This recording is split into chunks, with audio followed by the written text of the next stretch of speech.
Okay, this is standard 1 of the CST exam. Um, Today I will be covering the standard of absolute value, standard 1 on the CST. It says, students solve equations and inequalities involving absolute value. So if this is what you're looking for, then you came to the right video. Right here is the three key concepts of what we'll be covering today is less than, greater than, and equal to. This is right here, less than, greater than, equal to. Alright, and the problem that I got is right here. This one, right here. It's 2 minus 10, absolute value of negative 7 minus 2p is greater than negative 48. Now, what I did, I subtracted 2 from 10, and I got negative 8. Ignore the line, I'll explain about it later. I got negative 8, and I left the absolute value of negative 7 minus 2p because that is unaffected. I divide by 8 by itself, so it cancels out on this side. And I divide 8 on this side, so it will equal to what's right here. So negative 48 over negative 8 is 6. Just a detail.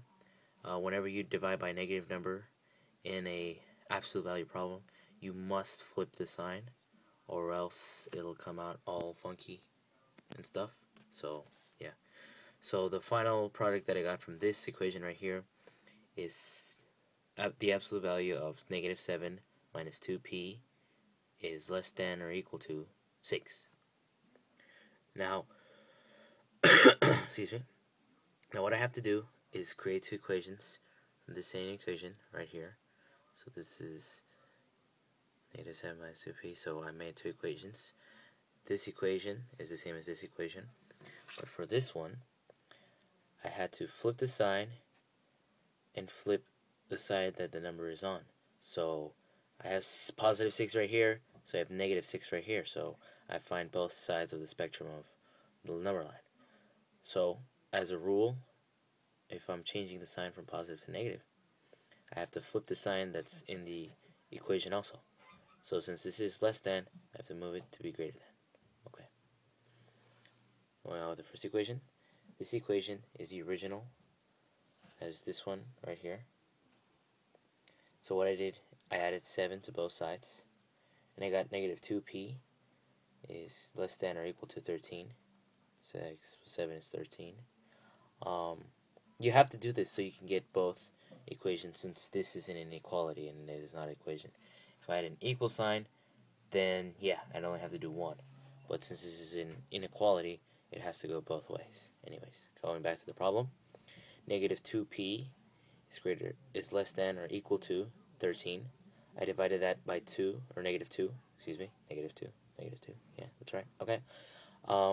And as always, with the rule of thumb, by dividing as a negative, you always have to flip the sign around. So, as you can see, this is greater than, so it's greater than, and so, since I divided by a negative 2, I flipped it over, and 13 divided by negative 2 is p, comes out to be p is greater than or equal to negative 6.5, and that's my first point on the number line. To the other one, I have negative 7 minus 2p is greater than or equal to negative 6. Flipping over this into here because I have to figure out both sides of the spectrum. So same thing as I did with this one. I added 7 to both sides, and I got 1. So I divided negative 2p by negative 2, so I can cancel these two out and leave the variable alone. So once I do that, as I said before, flip the sign, and if you're dividing by a negative, and what you're supposed to get is p is less than or equal to negative a half, right? So now that you have that, it translates into all of this, which is p is equal to, or negative 1/2 is greater than is greater than or equal to P, and P is greater than or equal to negative 6.5. So once you get that, my teacher, or Mr. Anderson, gave us this paper that was so convenient. And so what I got is 6.5 is right here, right there, and negative a half is right there. And since it is a greater than or equal to problem, right here, see it? Oop, damn shade. Anyway, that right there, it has to be a solid circle instead of a hollow circle. And the only way it can be a hollow circle if it's just a greater than problem. There's no equal sign. So if I graph this right here on a number line, then I get that. Okay.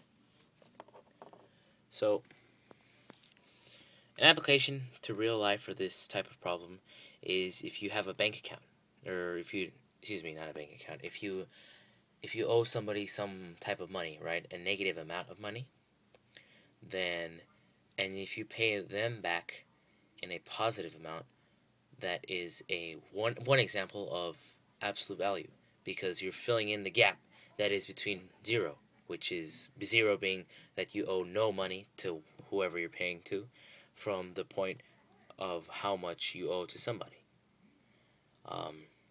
So the key concept for standard 1, or what absolute value actually means, is the distance from 0. So if you were to, like, give out an example of this, is the distance from 0. So from the bank account, from the person that you owe money to, you're filling in that gap of how much money you owe to them, from the amount of money that you owe to no money at all. Alright, hope this helps.